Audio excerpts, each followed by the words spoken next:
বাংলাদেশের বিপক্ষে ৩ ম্যাচের টি-20 সিরিজ খেলতে সিলেটে পৌঁছেছে নেদারল্যান্ডস। আজ বিশ্রাম নিয়ে কাল মাঠের অনুশীলনে নামবে এডওয়ার্ডসরা। অন্যদিকে মঙ্গলবার প্রস্তুতি ম্যাচ খেলে ক্লান্ত লিটনরা। পুরোদিনই টিম হোটেলে কাটিয়েছে অলস সময়। সিলেট থেকে শাহরিয়ার হোসেনের রিপোর্ট।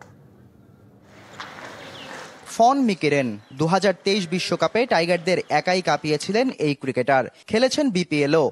সব স্মৃতি এখনো যেন জলজলে মিকেরেনের। দীর্ঘ ভ্রমণ, তবুও নেই ক্লান্তির ছাপ। টাইগারদের বিপক্ষে চোখে চোখ রেখে লড়াই করার সামর্থ্য আছে ডাচদের।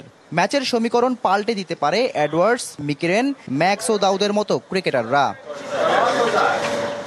এয়ারপোর্ট থেকেই সোজা টিম হোটেলে গেছেন মিকেরেনরা। বুধবার আর মাঠে নামেননি। বৃহস্পতিবার থেকে শুরু করবেন অনুশীলন। অন্যদিকে বাংলাদেশ দল যেন প্রস্তুতি ম্যাচ খেলে বড্ড ক্লান্ত। কালার এক্সপার্ট, জর্জ স্যাপ এবং মাইল্ড অন হ্যান্ডস টেকনোলজি সমৃদ্ধ অরিক্স ক্রিস্টাল ওয়াশ আপনার লন্ড্রি এক্সপার্ট। দীর্ঘ সময় অপেক্ষা করেও হোটেলের লবিতেও পাওয়া যায়নি কারো দেখা। তবে কিছু সময়ের জন্য সাইফুদ্দিন একটু বের হয়েছিলেন। স্কোয়াডে না থাকা নাহিদ রানা বেশ লাজুক। মাথা নিচু করেই সোজা হেঁটেছেন।